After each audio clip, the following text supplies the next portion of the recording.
नमस्ते और स्वागत है आपका हमारे चैनल में। आज के तेजी से बदलते दुनिया में ध्यान लगाना एक बड़ी चुनौती हो सकती है। लगातार नोटिफिकेशंस, सोशल मीडिया के अपडेट्स और अन्य डिस्ट्रैक्शंस के बीच हमारे लक्ष्य और प्राथमिकताओं को ध्यान में रखना आसान नहीं होता। लेकिन चिंता मत कीजिए, इस वीडियो में हम कुछ महत्वपूर्ण टिप्स शेयर करेंगे जिससे आप डिस्ट्रैक्शंस से बचकर 2024 में फोकस्ड रह सकते हैं। Point 1, set clear goals. अपने लिए साफ और हासिल करने लायक लक्ष्य सेट करो। एक साफ दिशा रखना आपको फोकस्ड और मोटिवेटेड रखेगा। अपने लक्ष्यों को छोटे छोटे टास्क्स में बांट कर दो और उन्हें महत्व और जल्दी के आधार पर प्राथमिकता दें। एक समय की बात है, एक शोर शराबा भरी शहर में एक नौजवान लड़का था जिसका नाम आर्यन था। आर्यन सपनों और उड़ान से भरा हुआ था, लेकिन उससे अक्सर महसूस होता था कि रोजमर्रा के जीवन के घमंड और दिशाहीन होने के बीच खुद को व्यग्र और बेबस महसूस करता था। एक दिन आर्यन अपने दादा के एटिक में एक पुरानी किताब पर गिरा। किताब का नाम था साफ लक्ष्यों की शक्ति। आर्यन को ये देखकर उत्सुकता हुई और जब उसने पन्नों को पलट कर देखा तो उसने साफ और हासिल करने लायक लक्ष्यों का महत्व समझा। उसने पढ़कर प्रभावित होकर आर्यन ने अपनी खुद की खोज और लक्ष्यों की रचना की यात्रा पर उतरना तय किया। उसने अपने पैशंस और सपनों पर विचार किया और धीरे धीरे अपने भविष्य के लिए एक साफ दृष्टिपत्र का निर्माण किया। नए स्पष्टता के साथ आर्यन ने अपने लक्ष्यों को निश्चित दृढ़ता के साथ पूरा करने का फैसला किया। उसने अपने सपने को छोटे संभव टास्क्स में बांटा और उन्हें उनकी महत्व और जल्दी के आधार पर तय किया। हर सुबह उसने नए उद्देश्य के साथ उठता, अगले दिन के सामना करने के लिए तैयार होता। समय के साथ आर्यन का समर्पण और मेहनत रंग लाने लगा। उसने इस पहलू को हासिल किया जो पहले दुर्लभ प्रतीत हुआ करता था, और हर सफलता के साथ उसका विश्वास मजबूत होता गया। अंत में आर्यन ने अपना अंतिम लक्ष्य हासिल किया, जीवन भर का सपना जो कभी असंभव प्रतीत हुआ था। और जब वो सफलता के चोटी पर खड़ा हुआ तो वो अपने सफर पर पिछड़ा हुआ आभारी था, जानते हुए कि साफ लक्ष्यों को आगे बढ़ाते हुए हर कदम में उन्हें मार्गदर्शन दिया था। उस दिन के बाद आर्यन ने अपनी जिंदगी को इरादा और मकसद के साथ जिया, दूसरों को भी वही करने के लिए प्रेरित करते हुए। और चाहे मुश्किलें अवश्य आ जाए, लेकिन वो उनका सामना सीधे साथ देते। साफ लक्ष्यों की शक्ति और इस निश्चित विश्वास के साथ कि कुछ भी संभव है जब आपको पता है कि आप कहां जा रहे हैं। पॉइंट 2, एक विभाग मुक्त माहौल बनाओ। अपने आसपास से विभाग को दूर करो। अपने फोन पर नोटिफिकेशंस बैन करो, अपने कंप्यूटर पर अनावश्यक टैब्स बैन करो और एक शांत स्थल ढूंढो जहां तुम बीच में बिना अवरोध के काम कर सको। काम के दौरान विभाग जनित वेबसाइट्स और ऐप्स को ब्लॉक करने वाले प्रोडक्टिविटी टूल्स या ऐप्स का इस्तेमाल करना विचार करो। एक बार एक छोटा सा शहर था जहां एक लड़का राहुल रहता था।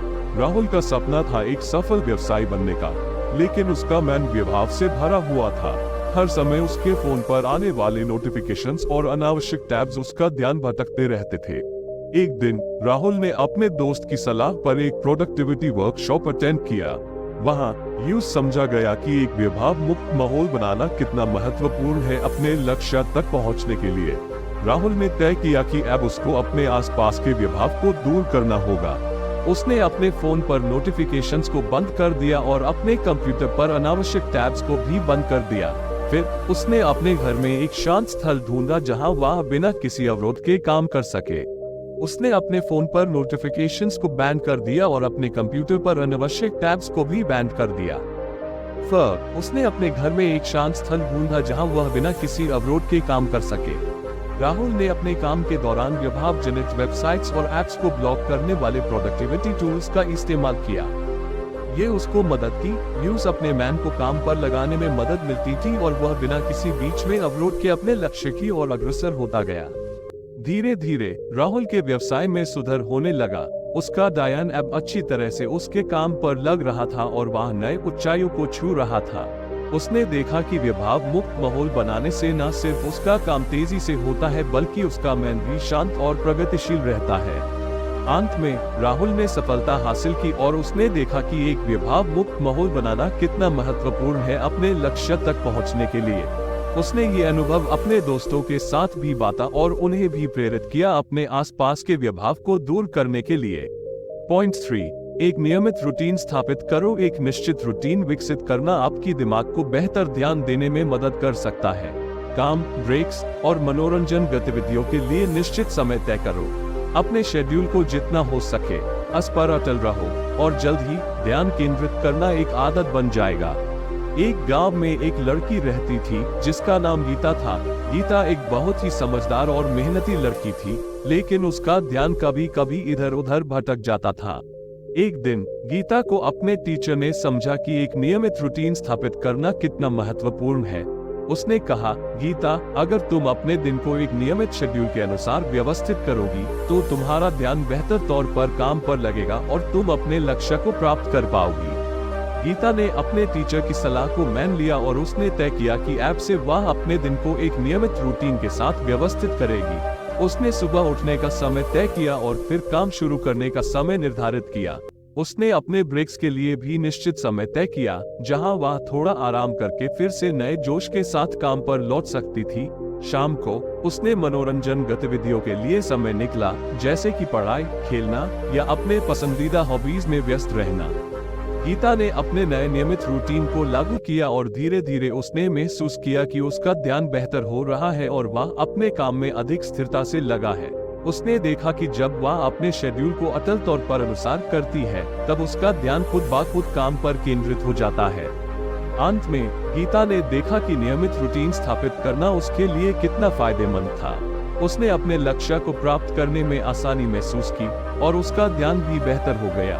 उसने अपने दोस्त और परिवार के साथ भी अपने अनुभव को बात करके उन्हें भी प्रेरित किया एक नियमित रूटीन स्थापित करने के लिए। पॉइंट 4, माइंडफुलनेस की अभ्यास करें। माइंडफुलनेस टेक्निक्स जैसे कि ध्यान और गहरी सांस लेने के व्यायाम आपकी ध्यान को सुधारने में और विभव को कम करने में मदद कर सकते हैं।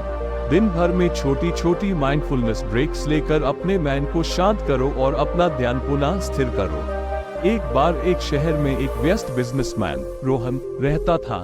उसका जीवन हमेशा गति से चलता था और उसका दिमाग हमेशा चिंतित और विभव से भरा रहता था।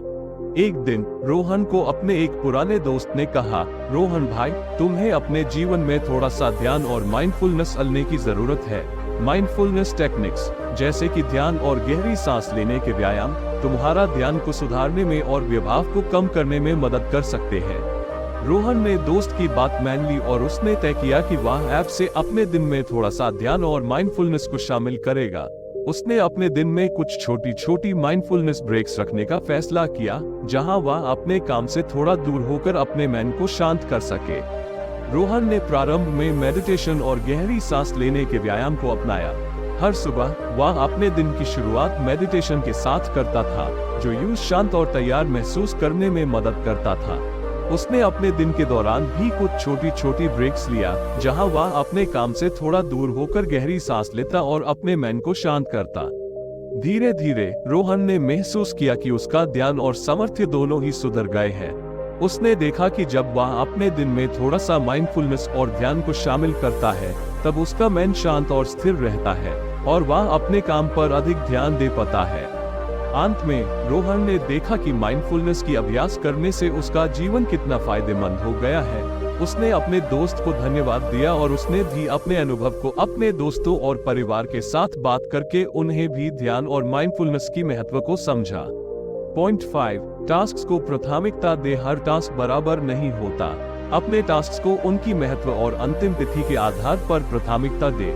पहले उन टास्क्स पर ध्यान दो जो अधिक महत्वपूर्ण है, फिर कम जरूरी वाले पर ध्यान दो। इससे तुम अपने लक्ष्य की ओर अग्रसर रहोगे और भरी हुई महसूस नहीं करोगे। एक छोटे से गांव में एक लड़का राज रहता था। राज का जीवन हमेशा से काफी व्यस्त और उलझन भरा रहा है।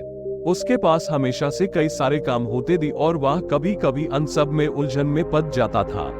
एक दिन राज को अपने गुरुजी ने समझा, बेटा राज, हर काम को एक साथ करने की कोशिश मत करो। हर टास्क का अपना महत्व होता है। अपने टास्क को उनकी महत्व और अंतिम तिथि के आधार पर प्राथमिकता दो। पहले उन टास्क पर ध्यान दो जो अधिक महत्वपूर्ण है, फिर कम जरूरी वाले पर ध्यान दो। राज ने गुरुजी की बात को समझा और उसने तय किया कि अब से वह अपने टास्क को प्राथमिकता देने लगेगा। उसने अपने टास्क को लिखकर उन्हें उनकी महत्व और अंतिम तिथि के आधार पर अरेंज किया। फिर वह शुरुआत में उन टास्क पर ध्यान देने लगा जो सबसे महत्वपूर्ण थे।